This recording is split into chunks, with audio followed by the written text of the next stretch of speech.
demonstration. To an artist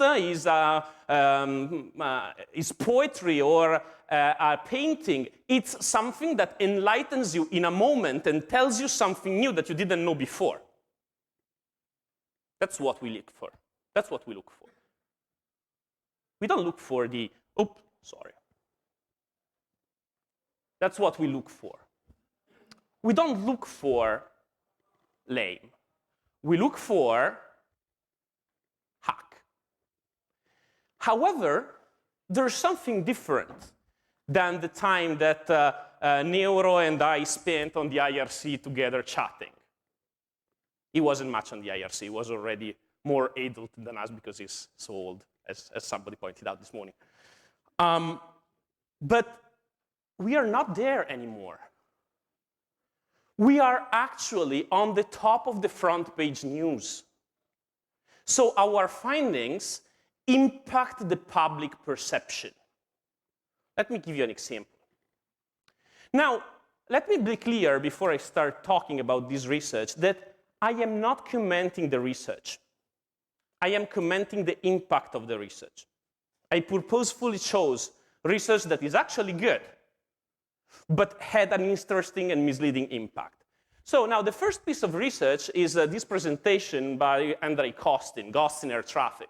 Andrei and his co-authors picked up ADS-B, which is a protocol used in aviation, and I will gently tread here because one of the biggest experts on aviation security in the world is sitting here in front of me, Andrea Barisani, so I'm trying not to say anything wrong. He discussed ADS-B security, and he found out that there were some vulnerabilities, which actually were not really vulnerabilities. They were design choices. ADS-B is open by design. There are some advantages to its design that outweigh its security concerns. And also, it is designed and used thinking of this. So it's not used, for instance, in some critical loops where those design, shall we say, issues could potentially lead to damaging results. So the research was okay, maybe the context was missing, and the result on the media was this. Next generation air traffic control vulnerable to hackers spoofing planes out of thin air. Now, hackers cannot spoof planes. That's pretty much a given. I will very much trust that we cannot spoof planes. And the point is that without context, this research sounds more dangerous than it actually is. There's another piece of research that is similarly doomed. Ugo Teso made this presentation about aircraft hacking, where the core of the presentation was that Hugo bought FMS, a flight management system, which is a critical piece of the avionics on board an aircraft, which also controls the autopilot. And he showed that there was a way to exploit it, which is not terribly surprising. Most embedded devices do not have strong security protections. Now, he showed that, and then he showed with a simulator how that could theoretically do damage to the aircraft. And he also showed at the beginning how to use ADS-B to figure out which plane you wanted to target and what were the parameters of that plane.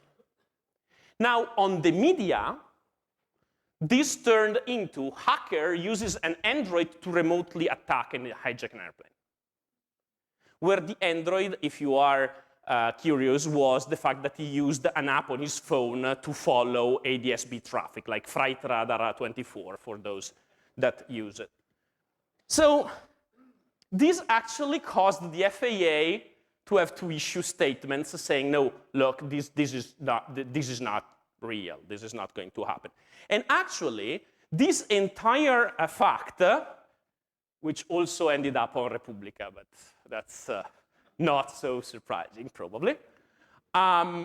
This entire fact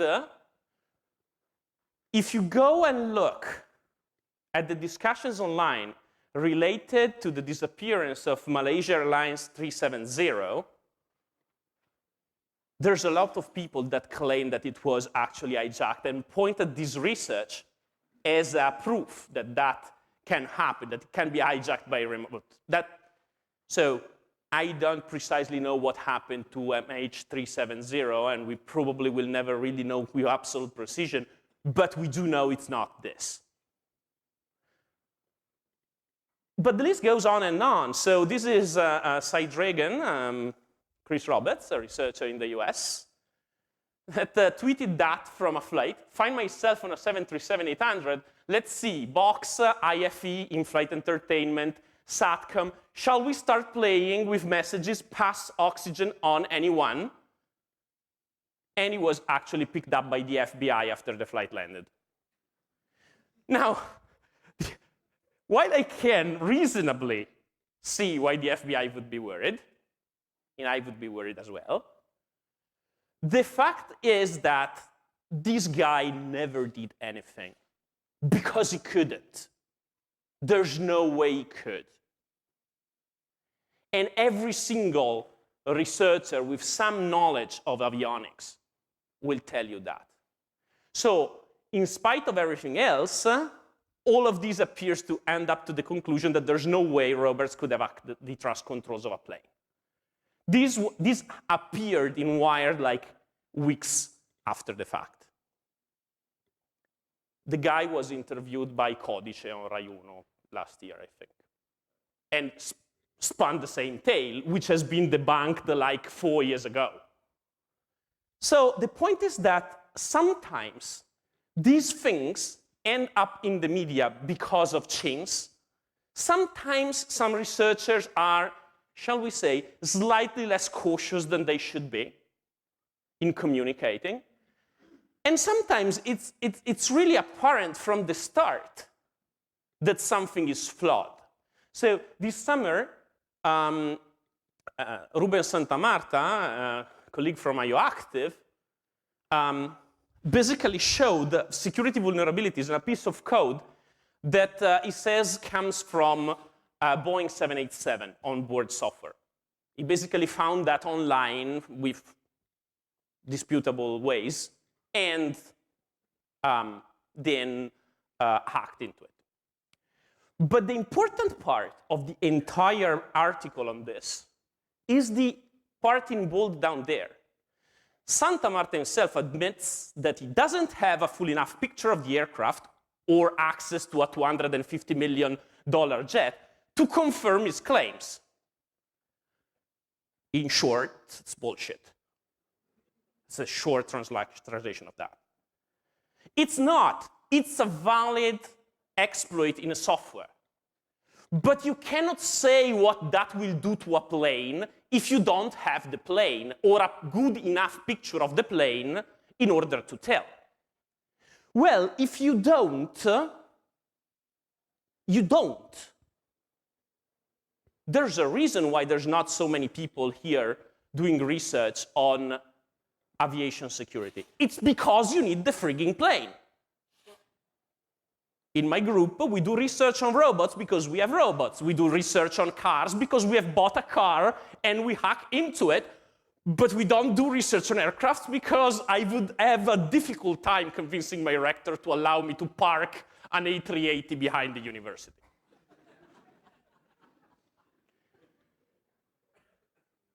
Why do I focus on cyber-physical systems? Why is this different from everything that has happened before? Because this has happened before, and it will happen again. Well, there's a few reasons. The first reason is that people see and perceive physical things, and they can immediately perceive them as relevant.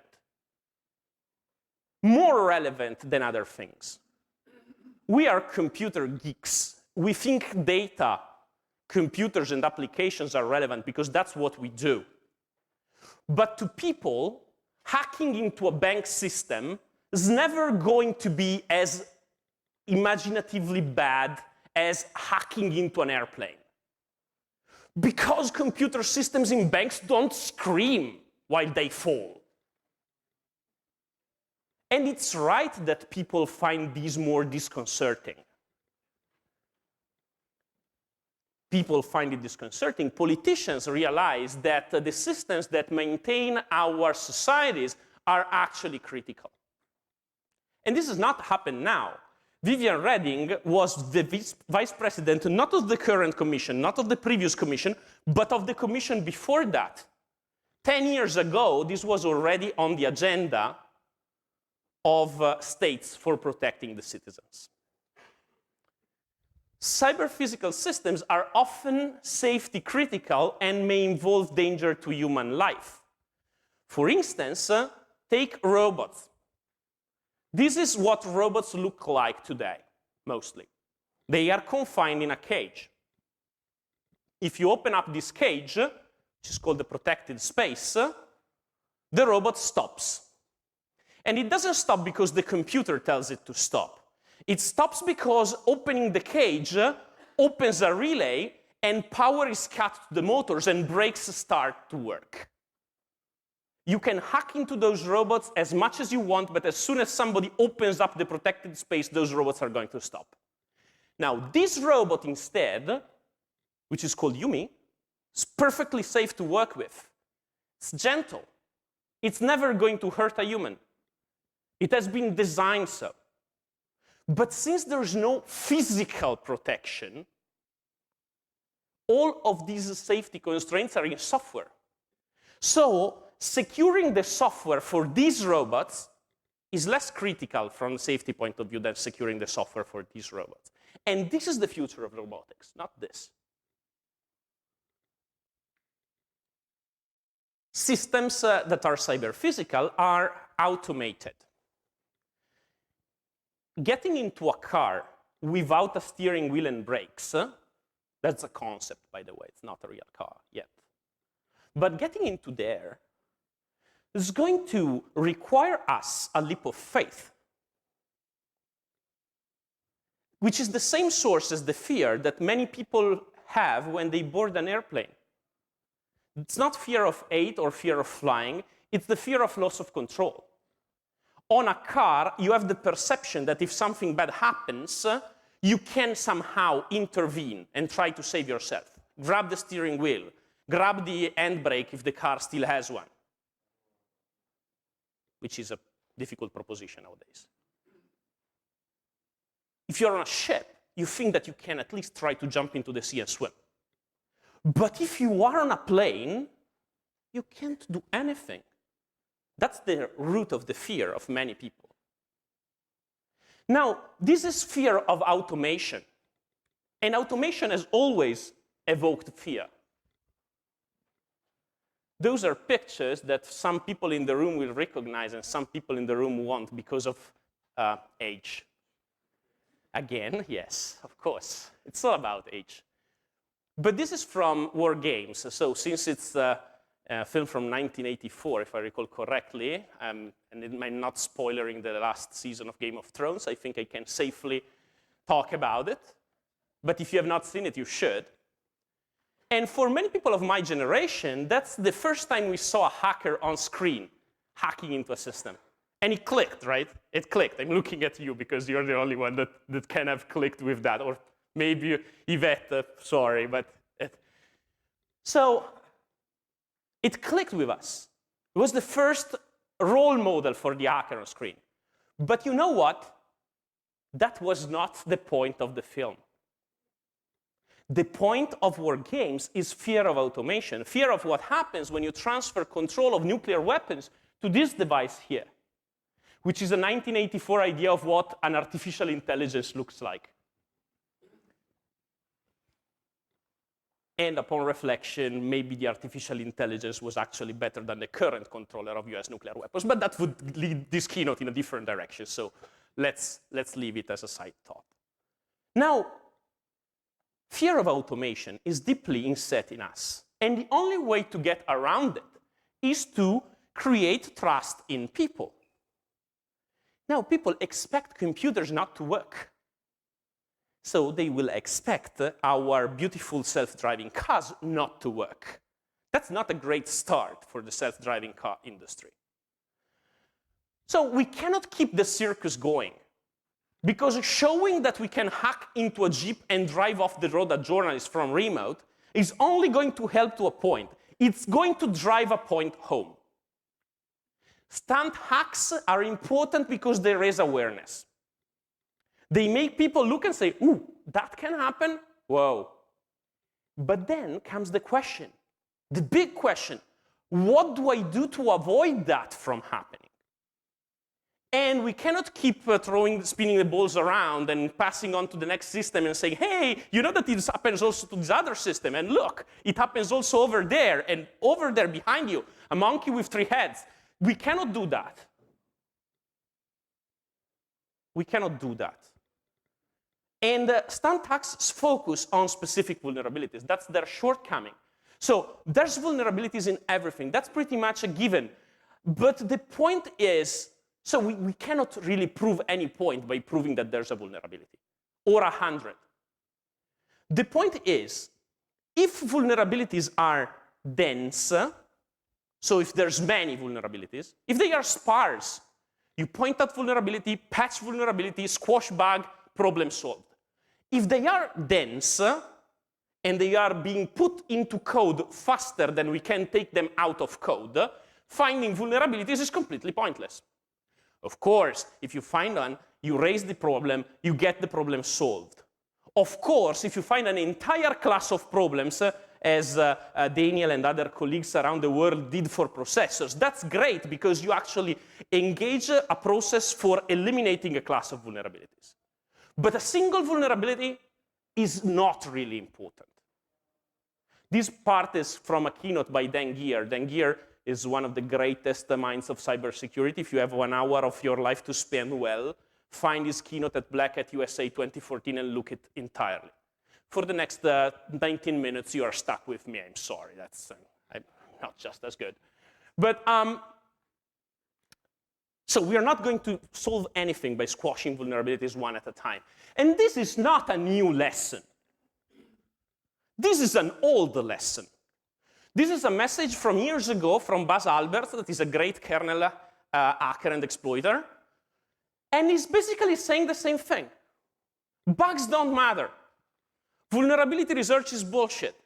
The way to approach this is not trying to get bugs out of the kernel, it's trying to make sure that whenever there is a bug in the kernel, it doesn't lead to complete compromise of the system so easily.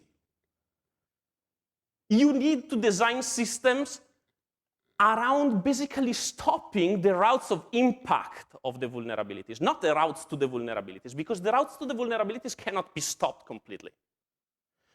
And this is a lesson that we have already learned, and we should avoid to learn it again by having planes and cars crash. We should avoid to have to learn it again. Now, vulnerability research, in order to be useful for this, needs systemic context. It needs to understand what are the impacts, what are the results of the attacks. Do you remember this?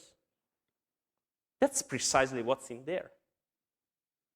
It's pointless to say that there is a vulnerability in a piece of software on the plane if you don't know what this will do to the plane, or if it will do anything at all to the plane. Because, and I realize that I'm talking to computer engineers here, and you are unsympathetic to me for what I'm going to say, but I'm a computer engineer myself, and I'm going to say it. Computers do not matter in cyber-physical systems. Systems matter. If the computer can be compromised, who cares if the system is not affected by that? Who cares? So, in order to fix this, I don't have the recipe, because otherwise I would be out there doing it and making a lot of money from it. Instead, I'm here, stuck, keeping you on the chairs and being a professor. But I have a couple of suggestions for other people to do, as it's a typical professor style. One of them comes from our own research, so I can bash myself without fear of retribution. Done with Fede from Trend Micro and with my wonderful students and ex-students, Davide, Marcello, Mario, and with my colleague, Andrea Zanchettin. This is a research on robots. And you may have seen it or may have not. There's a recording of it. You can go and see it. I'm not going to spend a lot of time on it. But we presented it at Black Hat in the circus.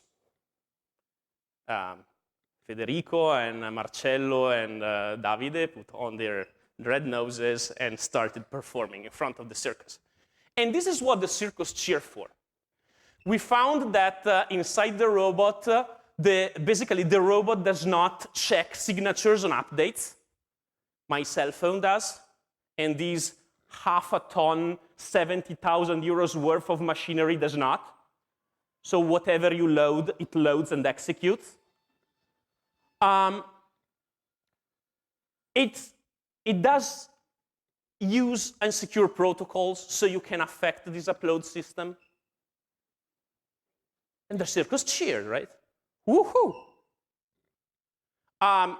There's a hidden path where if you place an aptly named file, you can reconfigure the operating system underlying the robot.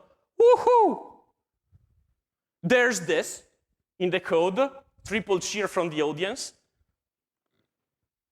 Because this is I don't know how technical the folks here are, I suppose pretty much, so I'm not going to dive into an explanation, but this is basically on the slides of your Secure Programming 101 What Not to Do classes. It's a straight buffer overflow from the 90s, and since it is on a system that does not have any memory protections, any randomization, any non-executable stack, you can exploit it pretty much as in smashing the stack for fun and profit. It works. So, triple cheer from the audience for the cybersecurity circus. This doesn't matter.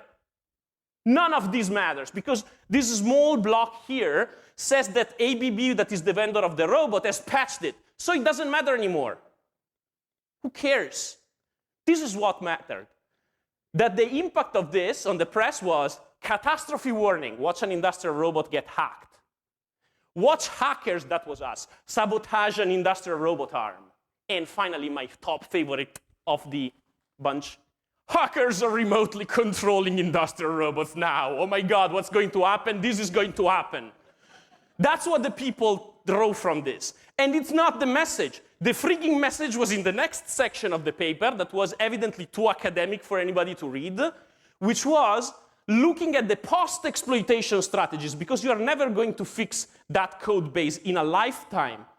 But you can make it so that when somebody breaks into that code base, something that is going to happen because it's going to be broken for years and years to come, they at very least cannot kill anybody.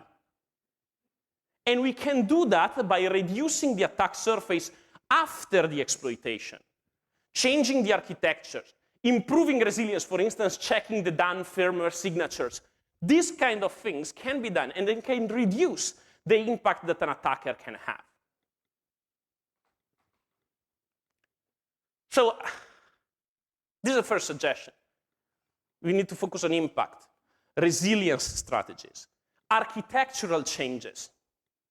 And second, we need to embed the security into the design process. And we need to use a risk-driven method.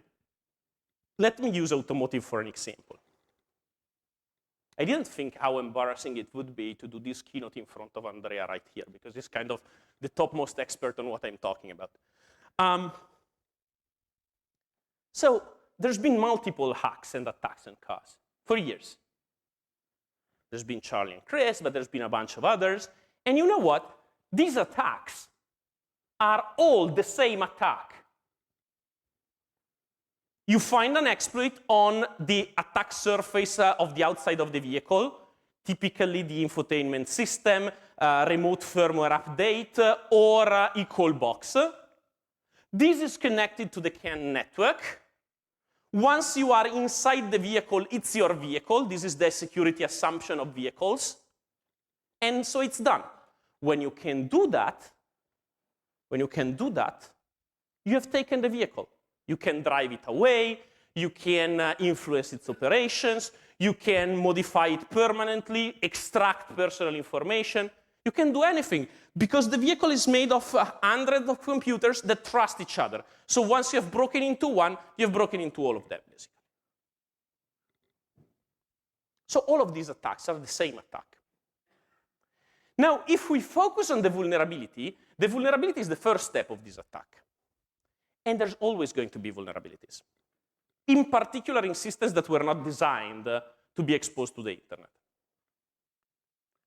However, the defense circus is sometimes better than the exploitation circus, because if you focus on the vulnerability, as for instance FCA did, but because they had no other way to do it, like snail mail, and instructed them to put it into the vehicle and let the vehicle, everyone go to the dealers for maintenance, and people to actually slam any USB key that comes into the mail inside their vehicle.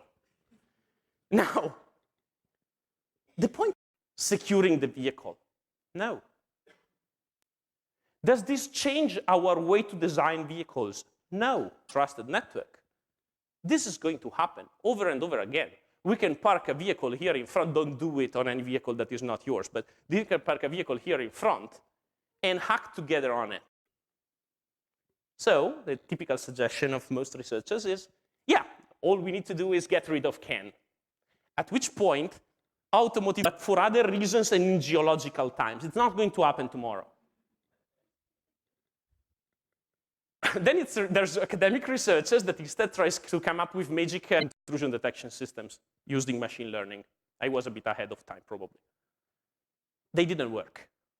I can tell you safely now, I'm a professor, nobody cares about my PhD thesis anymore. They didn't work. They didn't work back then, they don't work now, and they will not work in the future. I can tell you, I designed them. They didn't work. And surely they will never work enough for an automotive manufacturer to place. So if your intrusion detection system cannot stop the attacks because nobody in their sane mind will allow it to stop a command to your brakes, what can they do? Do they make a light blink on your dashboard with a guy in a balaclava hacking on a keyboard? And what do you do when the hacker icon lights up on the dashboard? Do you drive to the side of the road and call the police? What are you exactly supposed to do with this information? It's pointless. Or you can suggest that we go ahead and penetration test our way out of thousands of combinations of first security problem. We need to approach this problem by performing safety-driven difficult for most cyber-physical systems. Like, pick up a car. There's only 4 bad things that you may want to do towards people off board. Get the PII that is on board. Get the intellectual property that is on board. There's nothing else that you can want to do to a vehicle. All those computers, all those interfaces, they all lead up to these 4 things. So the attack tree, the threat assessment for these 4 things is not difficult. If you want to steal a vehicle, you have 3 or 4 ways to do it. And these 3 or 4 ways map specifically to certain ECUs and to certain commands. You can design your vehicle thinking of these attack trees and create topologies that are more resilient to this. If you can avoid the attacker achieving those 4 goals, the attacker can hack into whatever they want. And we do not care.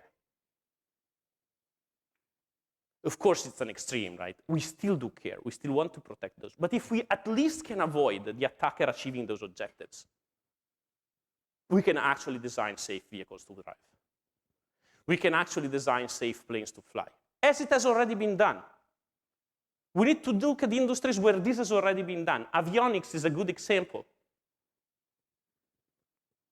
Of course, the problem with those approaches is that they take time. They incur costs. But this cost is what we need to pay if we want to have systems that are trustworthy enough for people to jump into a car without a steering wheel and actually reach safely their destination. So in conclusion, I think we focus way too much on attack research. And I'm an attack researcher, for Christ's sakes. If I tell you that we focus too much on what I do for a living, probably you may need to listen to me. I'm not doing Cicero pro domo sua here. I'm doing Cicero against his home. Vulnerabilities, in the grand scheme of things, do not matter. They have absolutely no meaning. And stunt hacking is useful to a point. When we go beyond that point, stunt hacking is just dangerous and reckless. It's showing off. And circus artists who show off too much tend to end up badly. So this cybersecurity circus needs to stop at some point. And I think we are way past that some point. We need to focus on sectoral changes, on reducing the impact of vulnerabilities. That's what we need to focus on. It's not going to happen as long as we keep rewarding and keep publicizing only attack research.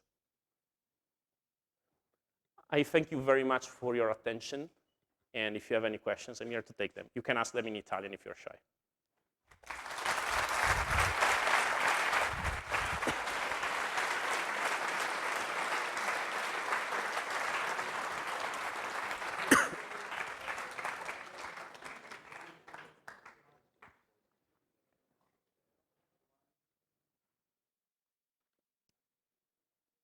Okay.